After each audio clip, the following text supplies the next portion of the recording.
Kaya niyo ako pinauwi dito, para lang sabihin sa akin na akitin ko ang tagapagmana ng mga Lacson. Nanlalaki ang mga mata ni Katie, habang kausap ang kanyang ina at ang mga tita at tito niya na ngayon nakatingin sa kanya. Nang tignan niya ang kapatid na lalaki, buryo lang ito nakatingin sa kanilang lahat. Anak, mahinahon na saway ni Kathy. Nilingon ng dalaga ang ina. Pumayag ka po dito, ma? Hindi po ba sapat ang pera na nakukuha ko sa modeling? Sa ilang gigs? Manaman? Alam ko naman po na mahirap ang buhay natin. Pabagsak na rin ang ilang negosyo natin, pero dito? Ang gumamit ng tao? Para sa sariling interes? No, I won't do it. Bakit hindi mo gagawin ang gusto namin? Para sa amin ba ang gagawin mo? Para ito sa negosyo ng lolo at lola mo. Na matagal ng lubog dahil sa pera na nawaldas natin noon. Singhal ni Abel, kasalanan ko. At bakit ako gagamit ng tao para doon? Tumawa si Lena at tumayo para harapin ang pamangkin. Alangan namang kaming gumawa nun. Di pinandirigan na kami ng tagapagmana nila. Iha, maganda at matalino ka. Kagaya nga ng sabi nila, ang mga Galvez, matinik sa mga lalaki. Hindi pa rin makapaniwala si Katie sa mga sinasabi ng kanyang tiyahin tungkol sa paggamit niya sa tao. Ito na rin ang araw-araw niyang naririnig tungkol sa kanyang pamilya. Kawalan ng pera na hindi niya alam kung ba't kailangan pa nila ng mayamang tao. Kung pwede naman sila magtrabaho na lang. Bumuntong hininga ang dalaga at napailing. Hindi ko gagawin ang bagay na yan, Mama. Alam mo, hindi matutuwa. Ang lola mo, matagal nang nahimlay dahil sa stress at perwisyo sa lupa na yan na binenta niya. Ngayon, ikaw na lang ang inaasahan para iangat ang apelido natin para makuha ang lupa na matagal nang nasa Lacson. Sabi ni Lena, Ito? Ito yung paraan na gusto mong gawin natin? Natawa si Katie at napailing. Wala rin naman palang kwenta tong anak mo, Kathy. Ba't hindi na lang kasi natin ibenta ang mansyon nang sa ganun makabayad na tayo ng utang natin? Natigilan si Katie nang marinig ang sinabi ng kanyang tiyuhin. Tinignan niya ito at naabutan na nakangisi habang nakatingin sa kanya. Nagtagis lalo ang panga niya dahil napaka-importante sa kanya ng mansyon na yon. Nandoon ang alaala ng kanyang ama. Tinignan niya ang kanyang ina na nakikiusap na nakatingin sa kanya. Kaya nangilid ang luha sa mata niya at padabog na kinuha ang bag. Papayag ako, sige. Malakas na sigaw ni Katie habang nangingilid ang luha sa mga mata. Aakitin ko ang tagapagmana ng mga Lacson. Magandang desisyon yan, iha. Saad ng kanyang tita. Simulan mo nang kilalanin si Jacob Lacson. Nakangiting sabi ni Lena. Puno ng sama ng loob siyang umalis sa kanilang maliit na bahay at agad naglakad patungo sa kung saan. Hindi niya alam kung saan ba siya pupunta. Ngunit natigilan siya nang may makitang isang maliit na restaurant. Uy, Jacob, ang aga niya na. Nakangising sabi ng isang matanda. Maaga pa para bukas, Manong. Kailangan ni Bossing eh. Nakangising sabi ni Jacob habang bitbitang mga plywood. Nangunot ang noo ni Katie nang makita kung sino ang tinatawag ng Manong. Nang tignan niya yon, napasinghap siya nang makita ang tagapagmana ng mga Lacson. Napakasipag mo talagang bata ka. Natawa ang matandang lalaki. Ngumisi si Jacob at inayos ang plywood sa balikat. Galaw-galaw din kasi tayo minsan. Umirap sa kawalan si Katie at napatitig sa magandang katawan ng binata. Na sobrang pagtitig niya dito, hindi niya napansin na nasa harapan na pala niya si Jacob, dahilan para mapaatras siya at mapatili ng bahagya. Ano ba? Nakaharang ka, miss. Sabi ni Jacob sa pagsinghal niya. Napatingin ang dalaga sa paligid. Ano nakaharang? Ang laki-laki ng daan dito, oh. Gusto kong dumaan sa direksyon na to eh. Inosenteng tinignan ng binata ang dalaga. Napakurap naman siya, ngunit kalaunan natawa. What? Kapansin ka ba? Ang laki ng daan kaya imposible na ayaw mong dumaan dyan, tsaka ang isang kargador na katulad mo? Pwede ba? Huwag kang dumikit sa akin. Hindi ka naman kaakit-akit, kaya bakit kita didikitan? Pagsisinungaling ni Jacob. Dahil ang totoo, napakaganda ng dalaga. Sinasabi mong pangit ako? Tanong ni Katie. Ngumiti ang binata. Ikaw ang nagsabi niya sa sarili mo. Wala akong sinabi. Mamaya na tayo mag-usap. Busy pa ako, miss eh. Bye. Napaawang ang labi ng dalaga sa biglang sinabi ng binata sa kanyang harapan. Hindi siya makapaniwala na siya pa ang mapipikon sa pang-aasar niya. Tinignan niya si Jacob na ngayon, nakabihis na ng damit at mukhang tapos na ang trabaho, kaya mabilis naglakad si Katie at sinadya na pumunta sa harap nito. Oh, miss, bago ka lang ba dito? Tanong ni Jacob. Pakialam mo. Umirap si Katie at galit na humalukip-kip. Wow, taray ah. Gusto ko ang mga ganyan. Ngumisi si Jacob habang naglalakad. Ngumisi si Katie at huminto sa paglalakad. Seryoso niyang tinignan ng binata na ngayon, nakatingin sa kanya. Pakiramdam ni Katie, nanlalambot ang tuhod niya dahil sa tingin ni Jacob sa kanya.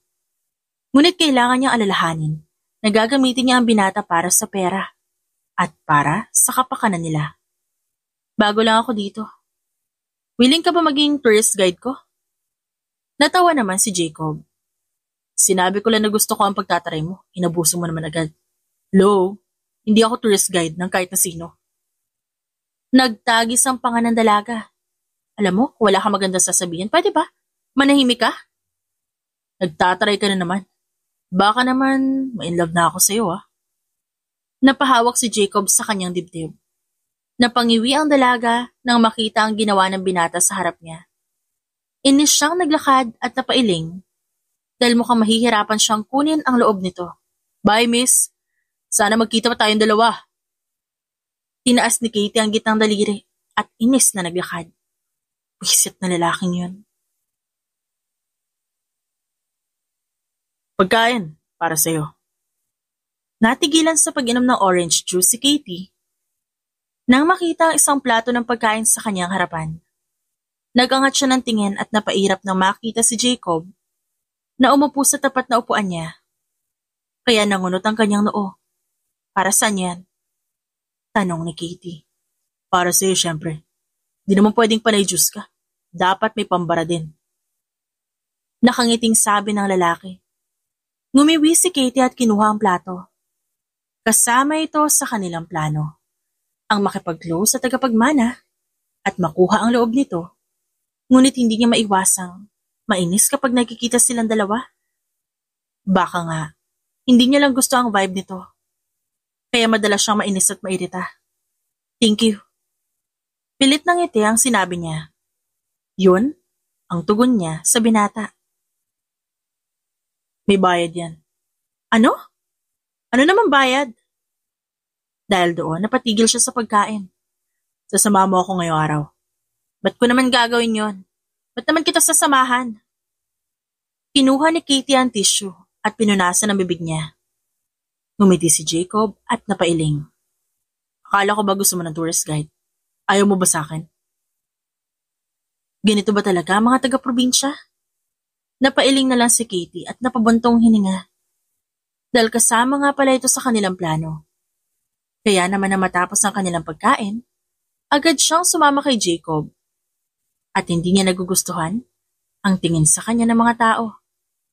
Alam niya na masama ang impresyon ng mga tao sa kanyang pamilya. Dahil nabahira na pagiging mukhang pera ang mga ito. Ano naman ang gagawin natin dito? Sa couple church? Tanong ni Katie sa lalaki. Magsisimba para mabawasan yung pagmamaldita mo. Nakikipagbiroan ba ako sa'yo ha? Akala ko ba ipapasyal mo ko? Wala bang garden dito? Northern summer to ah. Ngumisi ang binata at natawa. Dear, masyado ka nagmamadali. Mamaya, papasyal kita sa mga gusto mo. Ew, dear? Ano ka? Arabong hilaw? Nakangiwing sabi ni Katie at umirap na naman. Sa buong araw na yun, wala silang ibang ginawa kundi mamasyal. Huminto lang sila sa Catarman Freedom Park, isang pampublikong parke na matatagpuan sa Barangay Acacia, Catarman, Northern Samar. Isa itong magandang lugar para sa mga pamilya at mga kaibigan na magtipon-tipon, magpiknik at maglibang. Napangiti si Katie dahil napaka-presko at napakaraming tao na naglalaro at kumakain sa gilid. Ang ganda pala dito, no? Saan pala bahay mo? Tanong ni Katie. Pati bahay ko, gusto mo na rin malaman? Bakit? Nagtaas ng kilay si Jacob habang umiinom. Bakit masama? Gusto ko lang malaman kung anong klaseng buhay meron ka. Malay ko ba na maraming mayayaman dito, di dito na lang ako mag-aasawa. Nagtagis ang panga ng binata at tumingin sa unahan. Huwag ka mag-asawa dito. Maraming tao dito na hindi mo makakasundo. Nilingon ng dalaga ang binata. Bakit ayaw mo? As if naman na mayaman ka. Nagbubuhat ka lang naman sa restaurant. Kahit na. Tumikhim si Jacob at umiwas ng tingin. Baka nga sila pa magsawa sa'yo kapag naging asawa mo sila. Lihim na napangiti si Katie. Gumagana ang plano niya sa binata. Ito ang isa sa mga pangunahing plano niya. Ang ma-inlove sa kanya si Jacob Lacson. Dahil alam niyang pagkatapos nun, pwede niya na itong utusan at kunin ang dokumento. Tinignan niya ang binata na napatingin sa kanya, kaya ginawaran niya ito na matamis na ngiti. Salamat at sinamahan mo ko. Na-enjoy ko yung pamamasyal. Nakangiting sabi ni Katie. Gusto mo pa bang pumasyal bukas? Ngumuso ang dalaga. Pinaglaruan ang daliri sa kamay. Hindi ka ba busy niyan? Baka may trabaho ka ha? Kinagat ng binata ang labi.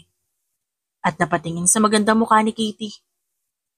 Hindi nito maintindihan ang nararamdaman sa tuwing pinagmamasdan niya ito. Tila nangaakit ang mga mata nito. May kakaibang aura na nakapalibot sa dalaga. Huminga ng malalim si Jacob at natawa. Dahil baka mabaliw na nga talaga siya. Hindi ako busy bukas.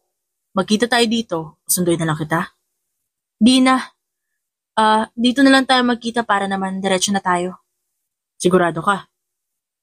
Ngumiti ang dalaga at tumango. Kita-kits na lang bukas. Kumaway siya at agad sumakay ng tricycle pa uwi sa kanilang bahay. Napalunok siya at napabuntong hininga. Dahil hindi niya alam kung hanggang kailan ang gagawin niya at hanggang kailan siya lalaban para sa yamang gusto ng pamilya niya. Nandito na pala ang prinsesa. Kamusta naman si Jacob? Nagawa mo na ba? Tanong ni Lena. Huminga ng malalim ang dalaga at umupo sa sofa. Mukhang okay naman. Hindi niya alam ang ginagawa ko at madali lang siyang utuin. Tumawa ang isa sa kanyang tiyahin. Mabuti naman kung ganon. Hindi talaga kami nagsisi na ipadala ka dito sa probinsya. Petiks lang sa'yo ang bagay na yan. Nagtagis ang panga ni Katie. Ngunit hindi niya nalang pinansin yon. Alam niya namang naghihiganti lang ang kanyang pamilya dahil sa bawal na pag-ibig sa pagitan ng kanyang ina at ang ama ni Jacob na naging dahilan upang maging magkagalit ang dalawang partido. Talaga bang ito ang gusto niyong gawin, Tita Lena? Tanong ni Katie. Oo naman. Dapat lang na maranasan na matandang yun ang hirap ng ina mo sa mga kamay nila. Pero matagal na yun, di ba? Bakit hindi na lang natin kalimutan? Binagsak ni Lena ang kutsara sa harap ng dalaga. Tinitigan niya ito dahilan para mapasinghap si Katie at tinignan pabalik ang tiyahin. Naging mabuti ang ina mo sa kanya sa mga nakalipas na taon. At ngayon, na nasira ang pamilya dahil sa asawa niya na ngayon ay masayang nilalasap ang pera ng matandang yon. Sa tingin ko, hindi kailanman maghihilom ang sugat na yon. Tandaan mo, Katie. Ang nanay mo ang naghirap. Ang nanay mo ang naging biktima. Ngumiti si Lena at hinaplos ang buhok ng pamangkin. Tinignan ni Katie ang kanyang ina, na tahimik na kumakain. Dahilan para mapabuntong hininga siya at mapailig na lang. Hindi niya pa alam ang buong nangyari, ngunit ayaw niyang inaapak-apakan ang kanyang pamilya. Siguro, pinadala siya ng mga magulang niya para lang akitin ang mga lakson. Grabe talaga ang kapal na mukha ng babaeng yan. Nagtagis ang panga ni Katie nang marinig ang sinasabi ng mga tao sa kanyang paligid. Huminga siya ng malalim at napailing na lang. Dahil kung papatulan niya ito, wala rin naman siya mapapala. Siguro nga, katulad lang din niya ng pamilya niya. Mata pobre, mukhang pera, higit sa lahat desperada. Hindi na nakagugulat kung maging siya tumulad sa kanyang ina. Sabi ng isang matandang babae. Ano sabi mo? Hindi na napigilan ni Katie ang magsalita. O bakit? Totoo naman ang sinasabi namin tungkol sa'yo. Tsaka hindi naman nabago, di ba dito? Katunayan yan, kalat na dito ang tungkol sa pamilya mo. Natigilan si Katie at tinignan to. Wala ka pa rin karapatan na pagchismisan ng pamilya ko. Lalo na't wala ka namang alam. Imbes na atupagin ang buhay namin. Bakit hindi mo atupagin ang sarili mong buhay? Ngumisi ang babae. Surely, Jacob Lacson will be mad at you kapag nalaman niya ang pang-aakit na ginagawa mo. He will be your biggest downfall. Natulala si Katie habang pinagmamasa ng payapang dagat. Natagpuan niya lang ito nang makita ang mga bangka at mahingisda kaya siya napadpa dito. Bumuntong hininga siya at hindi makapaniwala.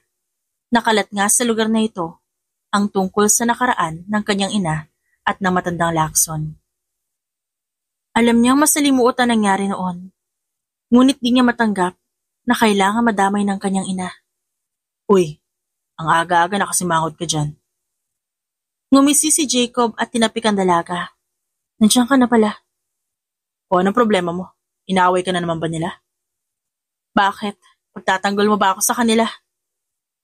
Natatawang tugon ni Katie. Bakit hindi? Taas kilay na sagot ni Jacob. Napailing na lang ang dalaga at napabuntong hininga. Ilang araw na sila nakikita ni Jacob at pakaramdam niya, sumusunod na ito sa gusto niya at kung minsan, nakakaramdam siya ng pagsisisi, kaya madalas iniiwan niya ito. Pero ang makulit na si Jacob, laging nakasunod sa kanya, kahit saan man siya magpunta. Wala kang trabaho ngayon? Wala. Ang sabi ko sa boss ko, may sasamahan ako, kaya yun, pinayagan niya ako. Nagkibit balikat si Jacob. Napatango ang dalaga. Aware ka naman siguro na Galvez ako, di ba? Basically, alam mo ang rumors sa pamilya namin. Hindi nagsalita ang binata, na natili ang tingin sa kanya. Sinasabi ko lang, ayoko mag-expect ka. Ayoko rin na makasira sa'yo at sa pamilya mo. Ngumiti si Katie. Pagkatapos, tanong ni Jacob habang nakapamulsa at nakaharap sa dalaga. Ha? Anong pagkatapos? Ano naman mapapala ko sa mga kumakalat na balita tungkol sa pamilya mo? Tsaka, alam ko naman na Galvez ka. Ngumisi si Jacob at kinagat ang labi. Papang-akit ang mga Galvez. At ang mga mata mo, dinadala ako sa iba't ibang mundo. OA. Bulong ni Katie. Tumawa ng mahina ang binata. Huwag mo silang pansinin. Ano naman ngayon? Ang alalahanin mo na lang, magkasama tayo. Hindi ka ba nandidiri sa sinasabi mo? Nakangiwing tanong ni Katie. Napailing ang binata at pinagmasdan ng dalaga. Aaminin ni Jacob na may pangamba siya. Ngunit habang tumatagal na magkasama sila, nawawala lahat yon. Pakiramdam ni Jacob, obligasyon niya si Katie, na parang kailangan niya itong protektahan. Napailing ang binata at naalala ang sinabi ng kanyang Lola Madrid tungkol sa mga Galvez, na para itong mga ahas na kapag nakagat ka, hindi ka na makakawala pa. Alam mo, hindi mo dapat iniisip ang bagay na yan. Iba ka sa kanila, Katie. Alam kong iba ka sa kanilang lahat. So, sinasabi mo na darating ang araw, gagawin ko rin sa'yo ang ginawa ng aking pamilya. Tanong ni Katie at pinaglaruan ng daliri. It's your choice, Katie. Sa huli, ikaw pa rin na magdidesisyon sa sarili mo. Napatingin ang dalaga sa binata, ngunit naputol ang kanilang pag-uusap nang sunod-sunod na pumatak ang malakas na ulan. Nanlaki ang mga mata ni Katie at agad na patakip sa kanyang ulo. Naku, ba't ngayon pa? Reklamo niya. Hinawakan agad ni Jacob ang kamay niya. Tara, dun tayo, sumilong muna tayo. Mabilis silang tumakbo at napalanok ang dalaga nang gawing payong ni Jacob ang t-shirt nito para hindi siya mabasa. Nakarating sila sa isang kubo at basang-basa ang damit ni Katie. Dahilan para mapasinghap siya sa labis na inis. Pinagkiskis niya ang palad at agad umupo habang pinagmamasta na malakas na ulan. Oh, tubig na mainit. Mabuti na lang nag-iwan dito si Kuya Esner ng mainit na tubig sa takore. Saad ni Jacob. Umiwas ito ng tingin sa kanya dahil kitang-kita ang pulang bra na suot niya. May extra akong damit dyan sa ilalim. Bakit? Dito ka ba madalas? Tsaka bakit ayaw mo akong tingnan? Kasi... di bali na. Tatalikod na lang ako. Magpalit ko na lang ng damit. Napapalunok na sagot ni Jacob. Napatingin ang dalaga sa kanyang katawan. Napalunok siya nang makita ang kanyang pulang bra na bakat sa kanyang suot. Nanlaki ang kanyang mga mata at mabilis na sinuot ang damit habang ang binata naman nakatalikod habang walang suot na pang itaas. Parang hindi ka naman nakakita ng babaeng bakat ang bra. Di ba, babaero ka naman? Pang-aasar ni Kitty. Shut up. Nagtagis ang panga ni Jacob at sinuklay ang basang buhok. Huwag na tayo maglokohan pa dito, Jacob. You like pretty girls. Alam ko maganda rin ako at alam ko rin na hindi mo first time to. Baka nga malala ka. Napasinghap ang dalaga nang humarap ang binata sa kanya at agad hinawakan ang braso niya.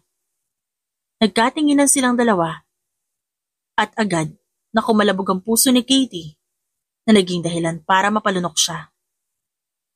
If you don't shut up, I'll make you shut up. Matigas ang Ingles sa pagkakasabi ni Jacob bago ito tumingin sa katawan ng dalaga at pumunta ulit sa mga mata ang tingin nito. Tayong dalawa lang nandito. Unless gusto mong may mangyari sa ating dalawa. Jerk! Singhal ni Katie at agad umupo. Pakiramdam niya na mula magkabilang pisngi niya sa ginawa ng lalaki. Ngumisi sa kanya si Jacob. Then shut up.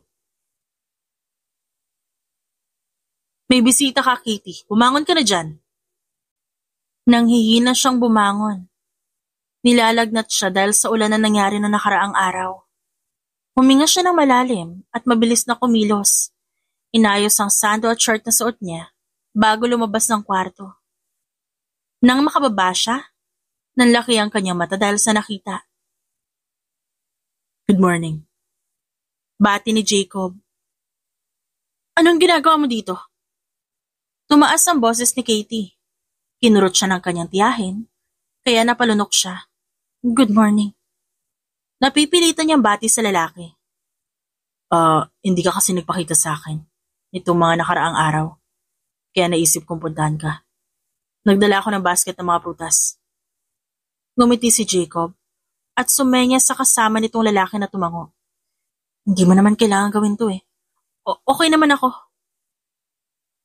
Muling nagbigay si Katie ng pilit ng ngiti. Hindi niya alam kung ba't hindi siya komportable na nandito si Jacob.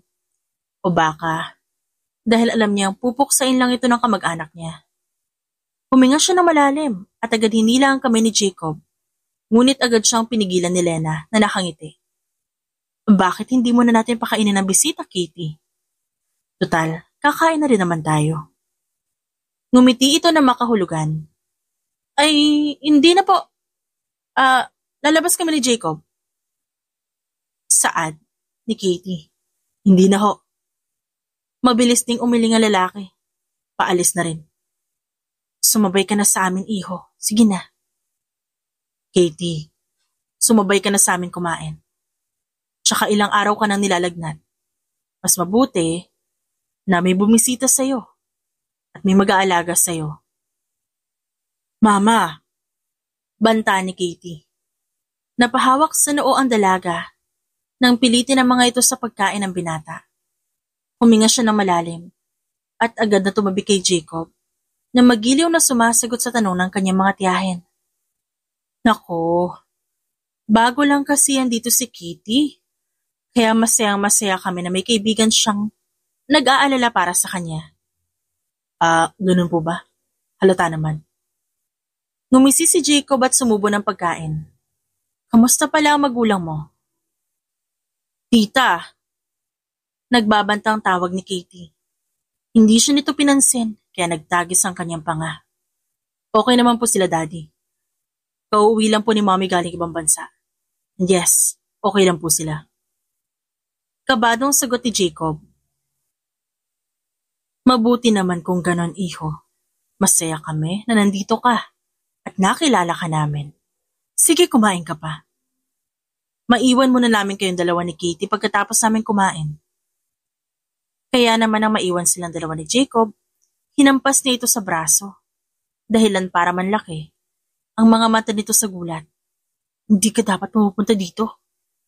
Bakit naman? Concern ako sa'yo kaya ako pumunta. Tsaka ang dami kong dala, no? Galing pa yung sa garden namin. Basta! Hindi ka dapat pupunta dito. Pwede naman tayo magkita sa kahit saan basta wag lang dito sa bahay namin. Mamaya kung ano pang sabihin ng mga tao at makarating pa to sa pamilya mo. Galit na tinignan ni Katie ang binata. Bumuntong hininga si Jacob at ngayon, napagmasdan niya ang suot ng dalaga. Sando at short. At hindi niya akalain na mas lalo siya makakaramdam ng kakaiba. Huminga ng malalim si Jacob at inayos ang buhok ni Katie na natigilan at napatingin sa kanya. Wala akong pakialam, Katie. Sa kahit sino sa kanila. Gusto kitang puntahan, gusto kong makita ka. Seryoso ang tinignan ng binata ang dalaga. Jacob. Ngumiti ang binata at nilagay ang kamay sa magkabilang bulsa. Uuwi na rin naman ako. Gusto lang talaga kita makita. Yun lang ang dahilan kung ba't ako pumunta dito. Bumilis ang tibok ng puso ni Katie habang bahagyang nakatingala sa binata. Naramdaman niya na naman ang matinding pagsisisi dahil alam niyang masasaktan lang niya ito. At naramdaman niya na naman ang pag-atras sa plano. Dahil kapag nagpatuloy pa siya sa ganito, baka siya lang din na mahulog sa bitag at maging kawawa kalaunan. Here. Inabot ni Jacob ang maliit na medicine kit na lagayan ng gamot. Inumin mo yan. Kompleto na yan. Magpagaling ka. May pupuntahan tayo bukas. Marahan niya yung inabot at tinignan ng binata. Uuwi ka na? Gusto mo bang nandito ako? Tumango si Katie at napalunok. Kahit sandali lang. Sinamahan nga siya ng binata at nagkwentuhan lang sila sa mga plano nila. Huminga ng malalim si Katie at natatawa sa kwento ni Jacob tungkol sa pagiging lakso nito at sa pagiging makulit nitong anak.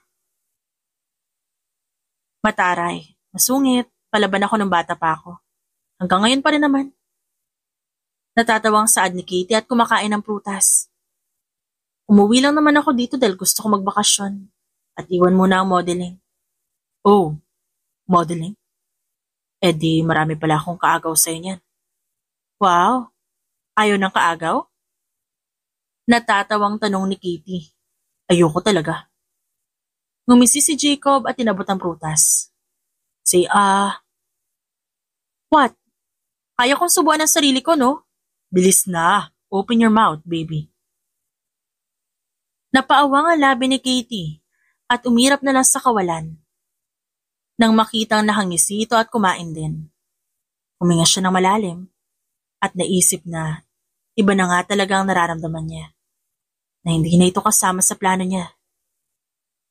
Bye! Ngumiti si Katie at kumaway. Magpagaling ka. Ngumisi si Jacob habang hawak ang pinto ng Jeep Wrangler. Natawa naman si Katie at napailing. Oo, magpapagaling ako. Nang makaalis si Jacob, napawi ang ngiti sa kanyang labi. Nararamdaman niya ang pagiging genuine ng relasyon nila ng binata. At kung magkataon na masira ito, pakiramdam niya maging siya masasaktan din. Good job, Katie. Umalingaw-ngaw ang boses ni Lena. Napakagaling mo, pamangkin. Konti na lang. Mararamdaman ni Jacob na may pagmamahal ka sa kanya. Nagtagis ang kanyang panga. Hindi pinansin ang kanyang tiyahin. Umakyat siya't napailing na lang.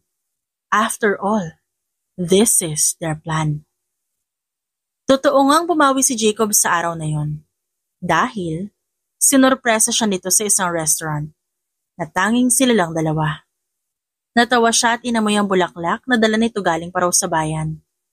Inalalayan siya nito na umupo at nagtawag ng waitress para sa kanilang pagkain. Talagang pumawi ka ah? Tumawa ng mahina ang dalaga. Sabi ko naman sa'yo, di ba?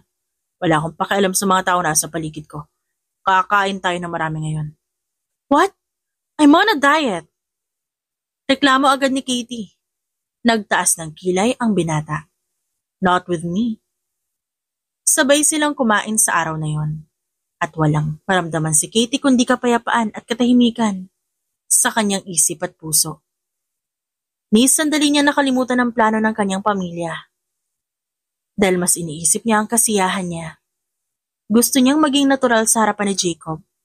At sa pagkakataon na ito, gusto niyang maging genuine ang pakikisama niya. Nabusog ako. Hinaplos niya ang kanyang tiyan na tumawa. Paborito kong restaurant yun dito sa Katarman. Masarap kasi yung luto nila at isa pa. Napakarami nilang bagong kuha na seafood. Sabi ni Jacob. In fairness naman, masarap nga talaga. Ngumiti siya habang naglalakad sila.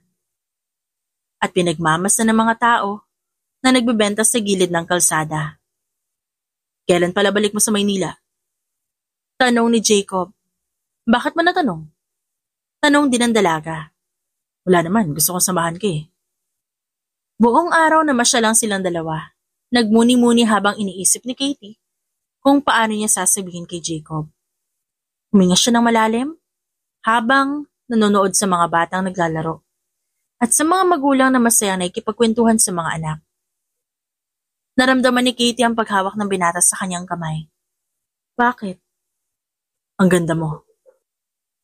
Nagtaas ng kilay ang dalaga. Ano nangyari sa'yo? Wala lang. Pinaglaruan ni Jacob ang kamay nilang dalawa.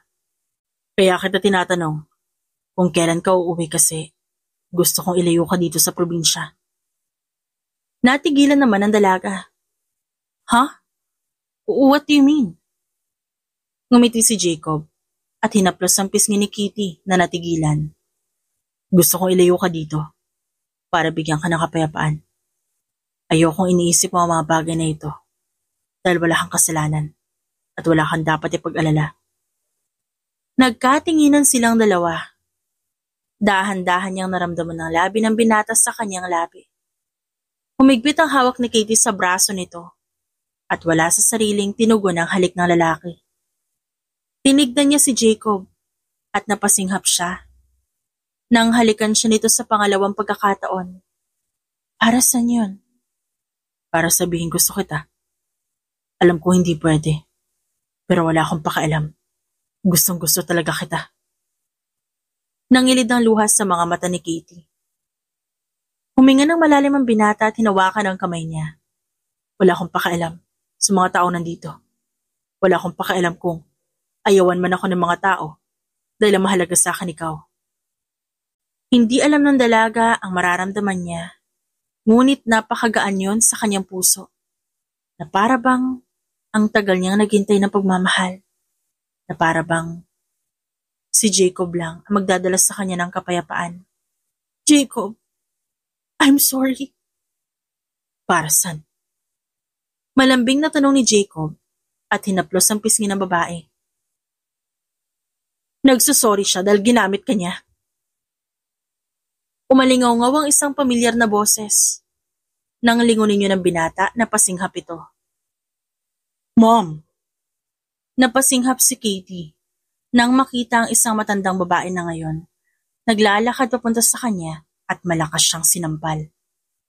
Parang nagising siya sa katotohanan at hinihiling na sana hindi niya na ito ginawa pa. Mom! Sigaw ni Jacob. Huwag kang makinig sa babaeng yan. Dahil lang totoo, ginagamit ka lang niya. Pinauwi siya dito ni Lena para akitin ka, para makuha nila ang dokumento ng lupa na binenta ng kanyang lola. Kaya siya nandito para kunin ang loob mo, anak. Umiling ang matandang babae. Mom, please. Nakikiusap na sabi ni Jacob at hinawakan ang kamay ni Katie. Anak, kilala mo ang mga Galvez. Sinabi ko na rin to sa'yo noon. Kaya uulitin ko ulit. Ang kanyang ina, dating nobya ng iyong ama. At katulad din ang ginagawa niya sa'yo, ganun din ang ginawa ng kanyang ina. At alam mo ang resulta? Kinuha ng mga Galvez ang yaman ng mga Lacson. Dahil inakit ng kanyang ina ang ama mo. Niloko ng ina ng babaeng niya ng ama mo. Tapos ngayon, gusto nilang baguhin ulit ang nakaraan at sa pagkakataon na ito, ang mga Galvez naman ang biktima. Tumulo ang luha sa mga mata ni Katie dahil sa narinig. Totoong wala siyang idea sa nangyayari. Wala siyang alam sa nakaraan ng kanyang ina. Ngunit baka nga tama ang naririnig niya, na ginamit lang ng kanyang ina ang matanda. Na inakit lang ng kanyang ina ang ama ni Jacob. Pero kilala niya ang kanyang ina. At alam niya na pinagsisisihan na nito ang nangyari sa pagitan ng kanyang ina at ama ni Jacob. Nakaraan na lang ang lahat at ang tanging importante na lang para sa kanila ay ang lupa ng kanyang lola na ayaw ibigay ng mga Lacson. Katie. Tawag ni Jacob. Nangingilid ang luha sa mga mata nito. It's true. Taas noon na tinignan ng dalaga ang binata. Nangingilid na rin ang luha sa mga mata niya. Ngunit tama na ito. Umuwi ako ng probinsya. Dahil gusto kong akitin ka para makuha ang lupa na binenta ng lola ko. Walang kasalanan ng mama ko. Ang mga tiyahin ko nagutos sa akin. They want me to pursue you kapalit ng dokumento na nakapangalan sa kanya. Para mabayaran namin ang utang sa ibang mayayaman na tao. What? Gulat na tanong ni Jacob. I'm so sorry. My family is a big mess. Hindi na mauulit, kasalanan ko. Katie, no. Umiling si Jacob. Ngumiti ang babae. Hindi mo deserve ang tulad ko, Jacob. Hindi mo deserve ang kagaya ko na mahirap at aakitin ka lang dahil sa pera. Ngayon alam mo na ang totoo. Let's end this here. I'm sorry. I'm sorry again. Tumakbo siya at sunod-sunod na tumulo ang luha sa kanyang mga mata. Dahil ang totoo, may nararamdaman na rin siya para kay Jacob. Ngunit ngayon, kailangan niyang pagdusahan ang nararamdaman. Uuwi ka na Maynila? Paano na lang ang ginagawa natin dito, Katie? Malapit na natin makuha ang dokumento, ngayon ka pa susuko? Hindi pinansin ng dalaga ang sinasabi ng kanyang tiyahin. At agad niya nilagay ang gamit niya sa pink na bag. Namumugto ang kanyang mga mata na umuwi siya kagabi. At dahil hindi kaya ng konsensya niya, gusto niya nang umalis. Katie, saan ka pupunta? Ba't ka uuwi? Dahil ayoko na. Ayoko ng ganito. Ayoko nang gumagamit ang tao dahil sa kagustuhan niyo maghigante. Anong sinabi mo? Galit na tanong ni Lena. Padabog na nilapag ni Katie ang damit niya at pinagmasan ang kanyang tiyahin. Huminga siya ng malalim dahil punong-puno ng galit ang puso niya. Gusto niya na lang umuwi dahil sa kahihiyan.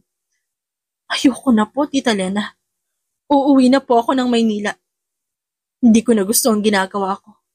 Ayoko na rin gawin ang utos mo. Hindi mo ba talaga iniisip ang kapakanan ng pamilya natin? Baon na tayo sa utang, Katie. At ang tanging paraan na lang, pera ng mga Lacson. Kaya anong sinasabi mo? Hindi ka uuwi. Bakit po hindi? Uuwi po ako kung kailan ko gusto. Kung gusto mo pa rin maghiganti sa kanila, gawin mo. Kinuha ni Katie ang kanyang bag. Sumigaw si Abel at hinabol ang dalaga pababa na hagdan. Bakit ba nagkakaganyan ka? Sabi mo nga sa akin, gusto mo na ba ang lalaking yon? Wala ho kayong pakialam. Kung may magustuhan man ako, wala. Aalis ako sa probinsya na to. Hinila nito si Katie. Sinabi lang namin ang plano dahil para ito sa iyong ina. Ano't bakit nagkakaganyan ka? Para sa iyong ginagawa namin. Para sa inyo lang? Hindi para sa akin. I'll quit. Mas mabuti pang pagtuunan ko ng pansin ng modeling kaysa gumamit ng ibang tao. Tinignan niya ang kanyang ina na nakatingin sa kanya. I'm sorry, Mom. Pero hindi ko kaya. Mabilis siyang umalis doon at napamura siya nang makita ang mga tao na masama ang tingin sa kanya. Ang iba pa, pinag-uusapan siya, ngunit wala nang pakialam doon si Katie. Taas noo pa rin siya naglakad. Napamura siya nang batuhin siya ng mga ito ng kamatis at itlog, kaya nagtagis ang panga niya. Bagay na bagay sa kanya yan. Manloloko! Sigaw ng babae. Manggagamit ng tao. Sigaw pa ng iba. Binato pa siya ng isang bote ng tubig. Bagay sa'yo lahat ng yan. Dapat ka pati pamilya mo eh. Mga manloloko kayo? Dapat lang umalis kayo dito. Huminga ng malalim si Katie. Ngunit agad siyang natigilan na makita si Jacob na nakatingin sa kanya.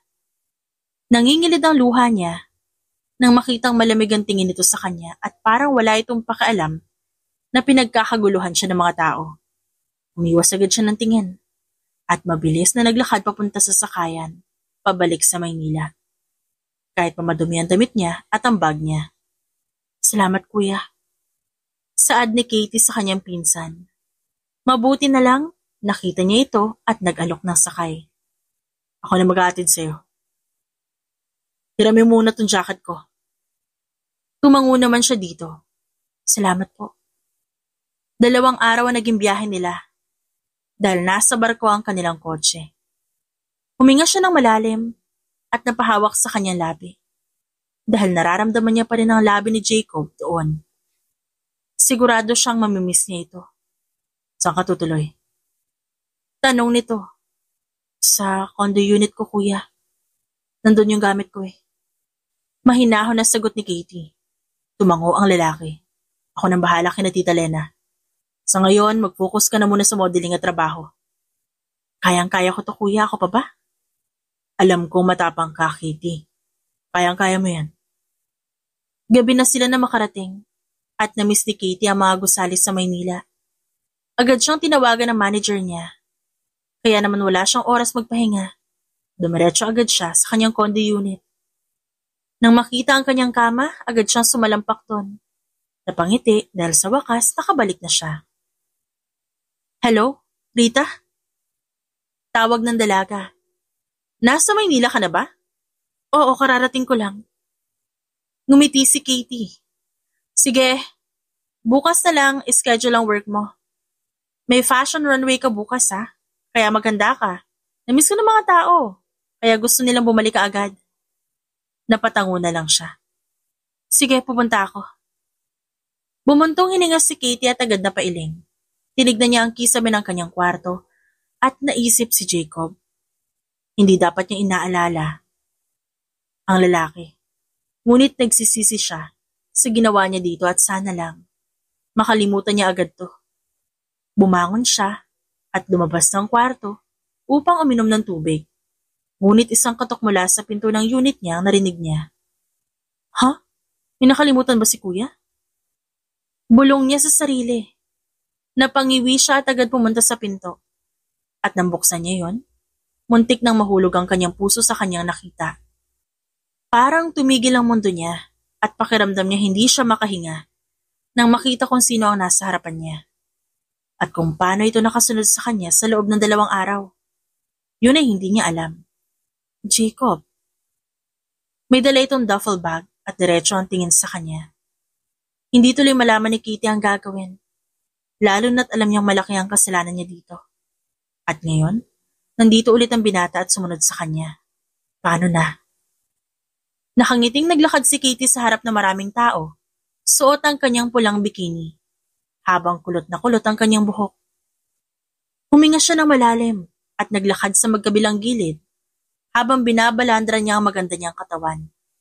Ngumiti pa siya ng ilang beses hanggang sa matapos ang oras niya. You did well. Saad ni Rita. Kinakabahan pa rin ako pero okay lang. Tapos na rin. Kanina pa naghihintay sa'yo yung boyfriend mo. Pinagkakaguluhan na ng mga modelo doon. Natigilan siya. Hindi ko siya boyfriend. Nagtaas ng kilay ang babae at natawa. Hindi ako naniniwala na hindi mo yan boyfriend. Patay na patay sa'yo eh. Napailing na lang si Katie at naalala ang nangyari sa kanyang kondo. Hindi niya alam kung ba't kinakabahan siya sa tuwing mag-uusap silang dalawa. Ngunit malinaw naman na kaya lang nandito si Jacob dahil sa negosyo. Nang magpunta siya sa labas ng dressing room, nakita niya itong board na nakatayo at tila naiinip na kahihintay sa kanya. Sabi ko naman sa'yo, hindi mo kailangan pumunta dito. Are you done? Malamig ditong tanong. Napalunok ang dalaga at bumuntong hininga. Tapos na.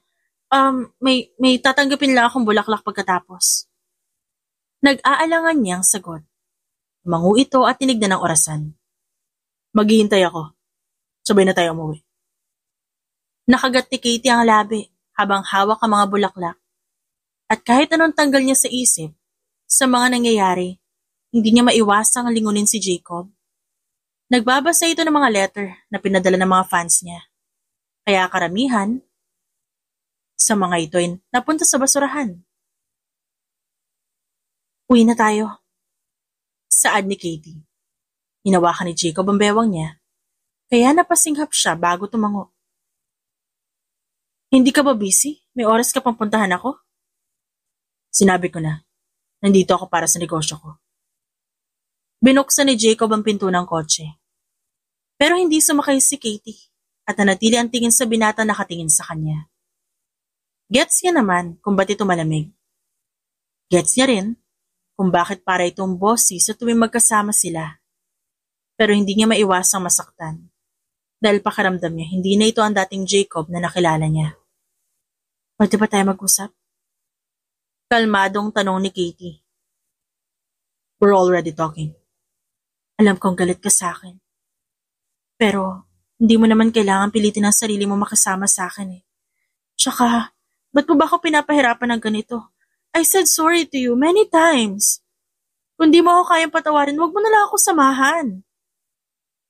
Tinitigan ni Jacob ang dalaga. Is that so? Oo, kung ganyan ka rin lang, umalis ka na. Ang hirap mo mahalin.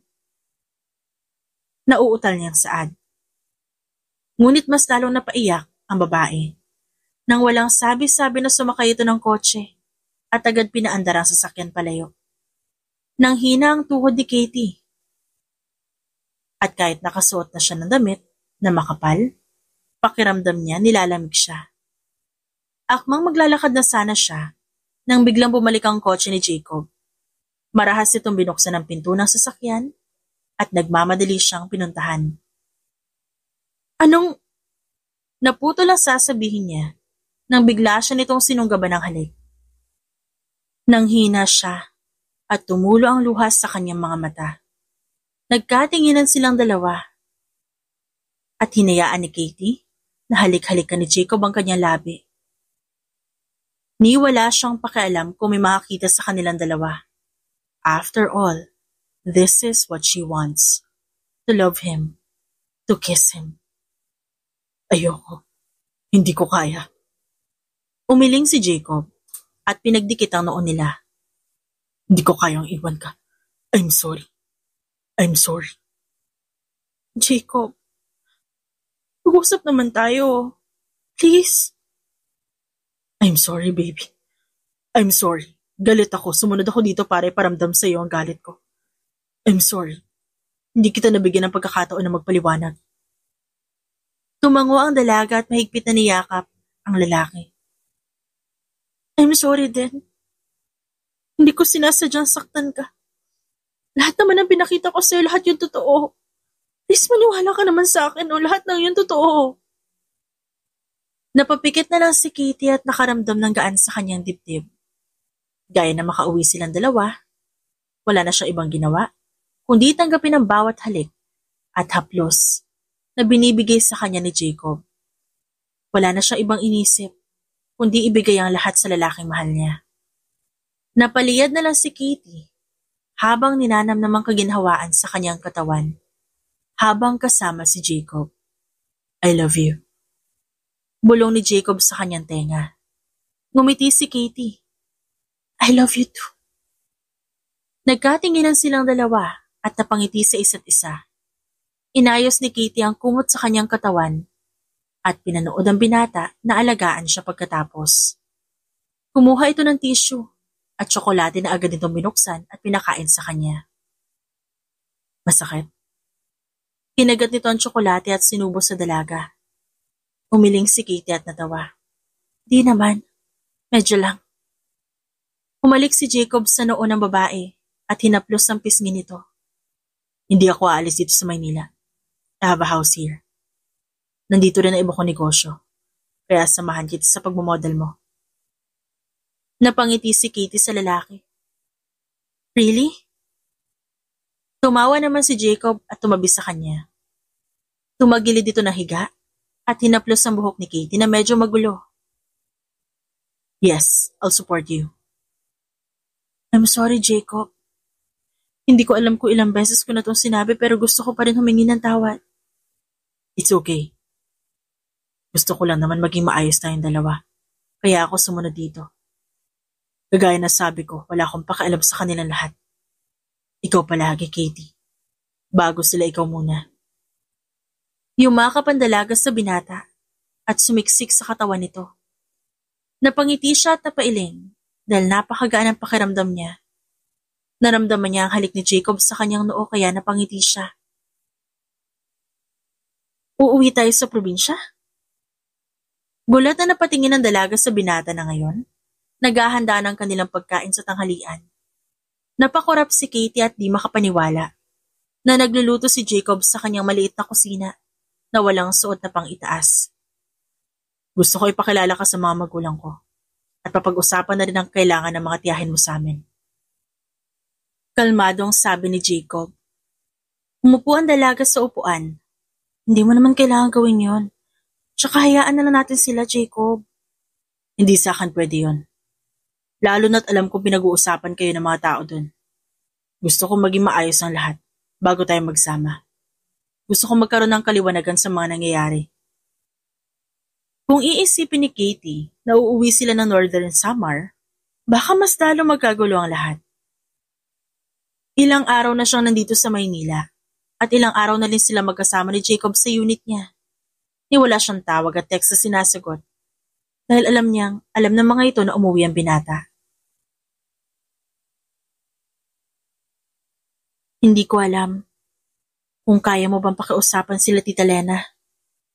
Gusto ko lang naman maging maayos pero hindi ko sila maintindihan. May gusto silang isang bagay na makuha sa inyo, dokumento. Wala na akong pakialam pa dun, Jacob.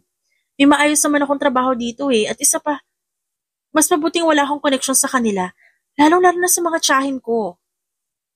Pag-amin ng dalaga. Umiti si Jacob at pinagsilbihan siya. Naintindihan ko ang bagay na yon. At maniwala ka man sa hindi, bago ako pumunta dito, pinag-isipan ko na mga gagawin ko, Katie. Di mo kailangan mag-alala. Alam kong wala kang kasalanan. Alam ko rin na hindi mo yan gusto. Natigilan si Katie at napalunok. Nahihiya lang ako sa ginawa ng pamilya ko sa'yo. Hinawakan ng binata ang kamay niya at hinalikan yon. Trust me, it's fine, Katie. Ginawa ko ang lahat ng kaya ko para protektahan ka sa pagkakataon na ito. Gusto kong magsama tayong dalawa. Napakurap siya. Gusto niya rin ang bagay na yon. Napangiti siya at sumabay sa pagkain habang pinag-uusapan nila ang mangyayari. Sa sumunod na araw, naghanda sila ng gamit pa uwi sa probinsya. Tinawagan agad ni Jacob ang driver ng eroplano at darating ito mamayang madaling araw. Ready? Tanong ni Katie. Tumango ang binata. Oo, kasama kita Tandaan mo, okay? Kakausapin natin sila. Nang sa ganon, malaya na tayong dalawa. Nakangiting umiti at tumango si Katie. Hindi na nag-abala pa si Katie na matulog ng araw na yon. Nang pumatak ang oras ng kanilang pag-alis, agad silang nagasikaso. Sumakay sila ng kotse papunta sa airport, na isa sa pagmamay-ari ng mga Lacson. Nang makarating doon, sumakay sila sa pribadong eroplano ni Jacob. Huminga siya ng malalim at iniisip ang pwedeng mangyari sa kanilang dalawa sa probinsya. At kung anong pwedeng maging resulta ng lahat ng ito. Baby, gising. Bulong ni Jacob. Dinilat ni Katie ang kanyang mga mata at agad sinuklay ang maganda niyang buhok. Nandito na pala tayo. Yes. Ihahatid muna kita sa inyo bago ako pumunta sa amin. Salamat Nagkasundo tayo sa ganitong setup. Para sa'yo at para sa ating dalawa. Nakangiting saad ni Jacob. Kaya naman, nang maihatid siya nito sa kanilang bahay, nagtaka pa si Katie nang makita ang kanyang ina sa labas. Napatingin ang dalawang tiyahin niya sa kanya at binitiwan ang ginagawa ng mga ito. Dahan-dahan siyang naglakad at agad na nagmano sa kanyang ina na niyakap siya. Nagulat din siya sa ginawa nito. Anak. Ma. Humiwalay ang matandang babae at pinagmasdan siya. Kasama mo si Jacob pa uwi? Opo, kasama ko siya. Pumunta siya sa mansyon nila, hinatid lang ako dito. Hindi rin kami magtatagal. Pasensya ka na. Lumapit si Lena at hinawakan ang kamay ng pamangkin. Pasensya ka na at nadamay ka pa sa lahat ng ito, Katie. Hindi namin naisip na mas masasaktan ka at mas maapektuhan ka. Natigilan si Katie at tinignan ang tatlong babaeng nagpalaki sa kanya, pati ang kanyang tiyuhin. Yun ang mga taong tumulong sa kanya na mawala ang kanyang ama. Ang mga ito ang nagpakahirap para lang magkaroon siya ng magandang buhay at maayos na disposisyon. Patawarin mo kami, Katie. Hindi naman agad namin naisip na mali yung ginawa namin. Patawarin mo sana kami. Ngayon lang namin napagtanto ang lahat. Kita, tapusin na lang po natin ang lahat ng to. At magkaroon tayo ng maayos at masayang buhay dito sa probinsya. Tumango ang mga ito. Tinignan niya ang kanyang ina na nangingilid na ang luha sa mga mata.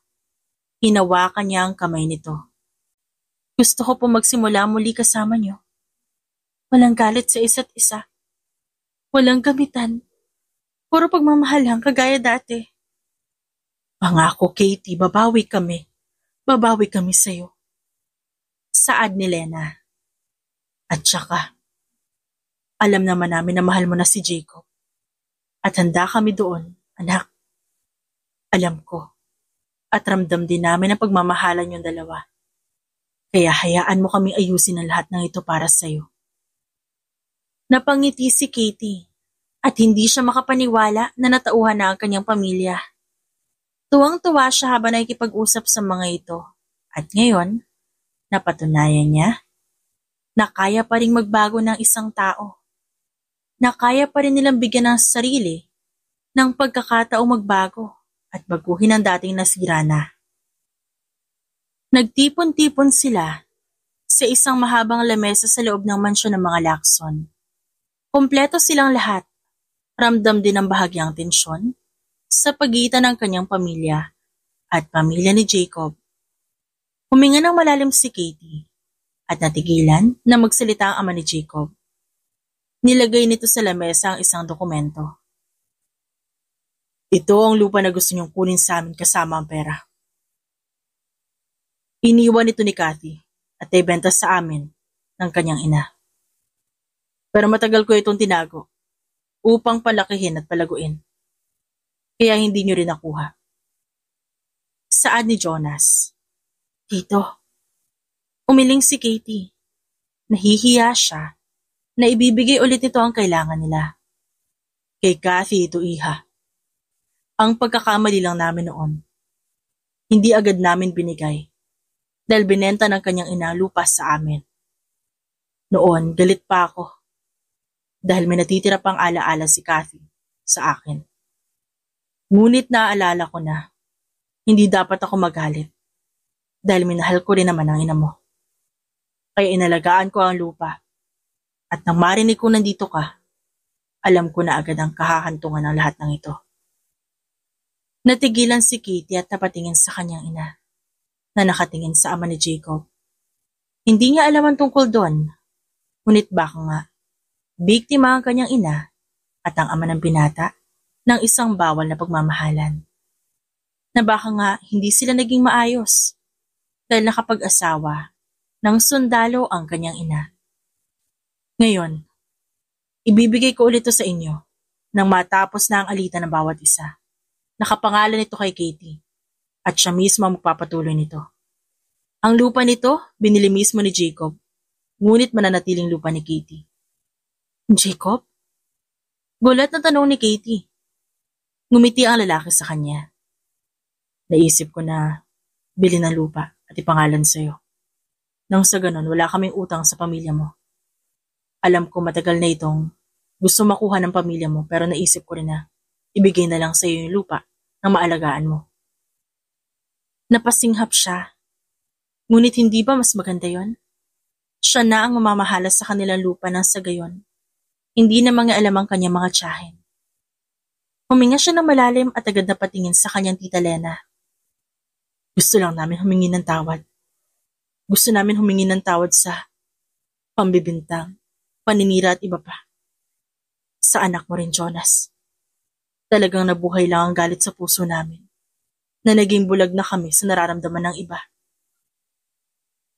Pasensya na rin sa pagkakamali namin sa nakaraan. Gusto lang namin na protektahan si Kathy laban sa inyong dalawa. Pasensya na, Jonas. Naway maging maayos na ang lahat ng ito. Ngumiti ang matandang lalaki. It's all in the past now. May mga anak na rin kami ni Kathy. At mas masaya kung hahayaan natin ang dalawa na magkaroon ng tahimik at payapang buhay. Ngumiti rin si Kathy. Mas maganda nga ang ganon. Mas maganda makita silang dalawa na masaya at malaya sa mga bagay na hindi naman nila kasalanan. Naging masaya at maayos ang salo-salo nilang lahat dahil sa pagpapatawad ng dalawang pamilya.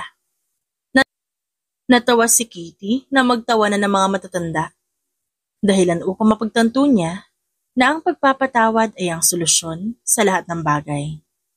Na ang pagpapatawad ay ang susi sa masaya at payapang buhay. Inimbita ko rin po kayo sa salo-salo na ito dahil bala ko pong hingin ang kamay ni Katie sa isang kasal. Nanlaki ang kanyang mga mata. Oh my God! Kasal? Tanong ni Kathy. Opo. Pakakasalan ko po ang anak niya si Katie. Mahal ko po siya. Hindi ko po kayang patagalin to lahat. I want her, I love her. I want Katie to be my wife. Seryosong sabi ni Jacob. Napakagat labi si Katie dahil katabi niya lang ang kanyang mga tiyahin. Ang kanyang ina nakatingin sa lalaki. Kinakabahan siya ngunit natatakpan niya ng kasiyahan.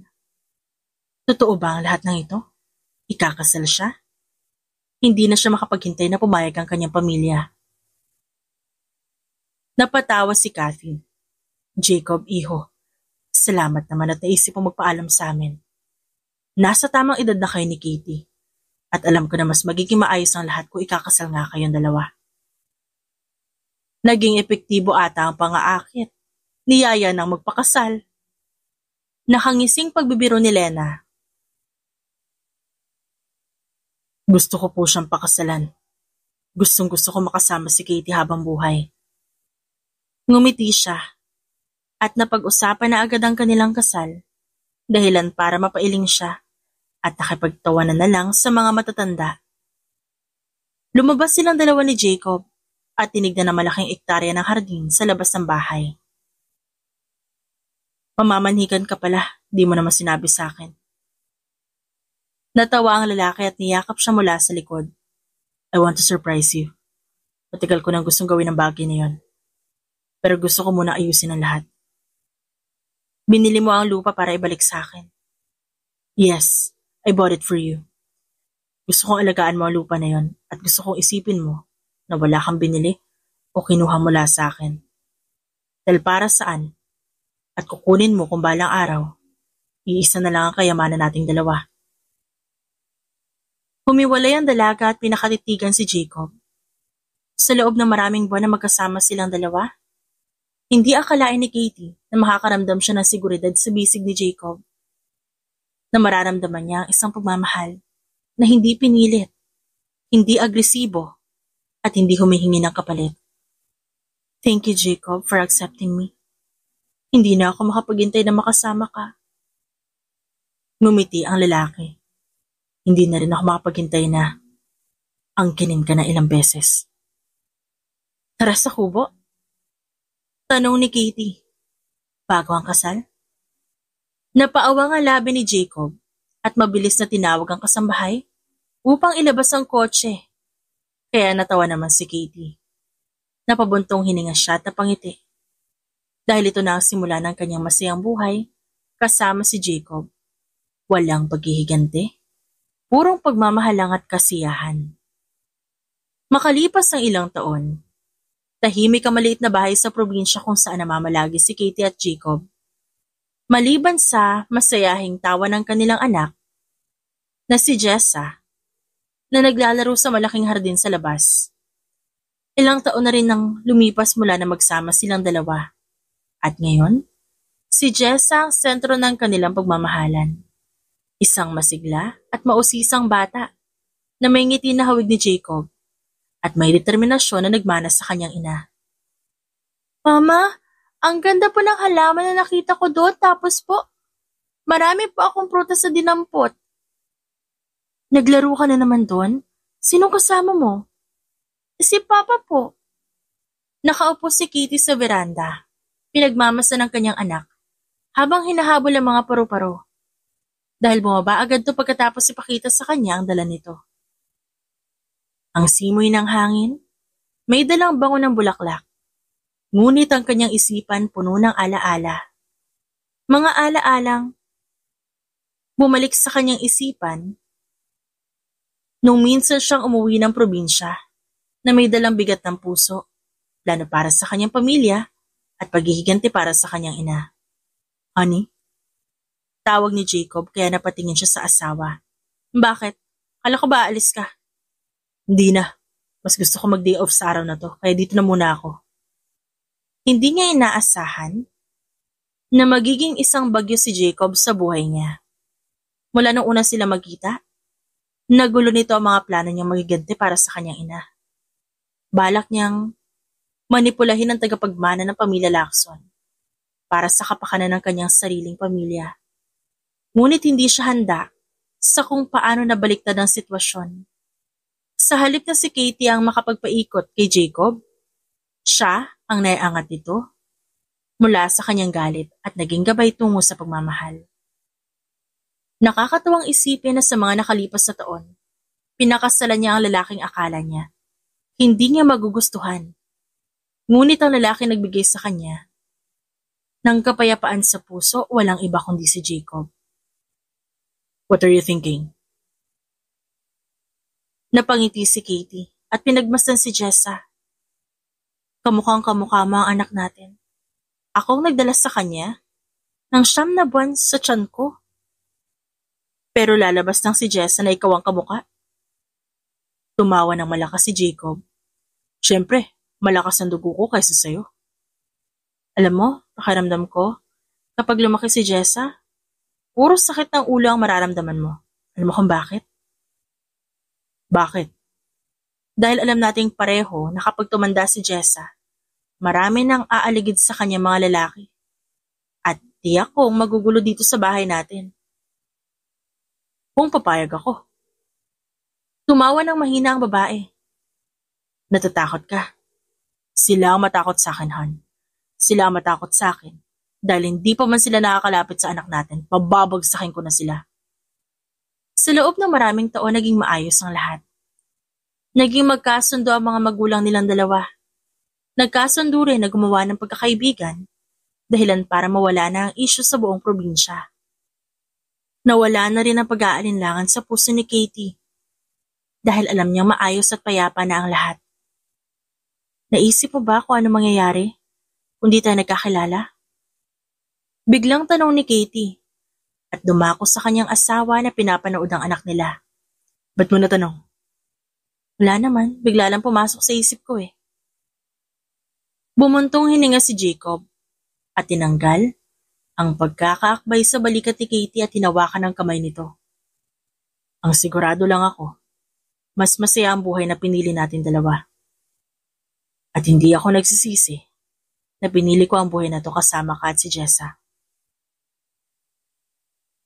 Pero ako na ata ang pinakamasayang lalaki dahil nakilala kita, Katie. Ako na ang pinakamasayang lalaki dahil pinakasalan mo ko. Nang walang halong pag-aalinlangan, walang halong paghihiganti. Minahal natin ang isa't isa. At ngayon, kontento na ako sa kung ano man meron tayong dalawa. Naputol ang kanilang pag-uusap ng isang malakas na tiliang ginawa ni Jessa habang tumatakbo sa kanilang gawi. Nangunot ang noon ni Katie at napatingin sa hawak ng kanyang anak. Mama, Papa! Gawa sa koronang bulaklak, ang dala niyang sorpresa para sa kanyang ina. Mama, para po sa'yo, ikaw ang queen ng buhay namin ni Papa. Napangiti si Katie at napatingin sa kanyang mag-ama na kinukuhanan siya ngayon ng litrato. Kaya hindi niya maiwasan na mapangisi at mag-pose sa camera. Natawa na lang siya nang si Jessa pa ang magayos ng kanyang pose. Wow, model na model ka po dito, Mama. Si Mama, magaling na modelo, baby. Gusto mo pa makita ang picture niya nun? Opo, Papa, opo! Nagtawanan silang dalawa. Napatitig na lang si Katie sa kanyang mag-ama. Dahil alam niyang marami pang darating na hamon at problema sa kanilang pamilya. Hindi man inaasahan o sadyaman. Ngunit habang magkakasama sila at patuloy na nagmamahalan, sigurado siyang kaya nilang lampasan ang lahat ng yon. Dahil ang buhay, hindi tungkol sa pera o tungkol sa kapangyarihan. Ito ay tungkol sa pagmamahal, pamilya, at mga sandaling tulad nito, kung saan nakikita niya ang kanyang mag-ama ay hindi niya maiwasan na makaramdam ng kasiyahan at kabuuan sa kanyang puso. The end.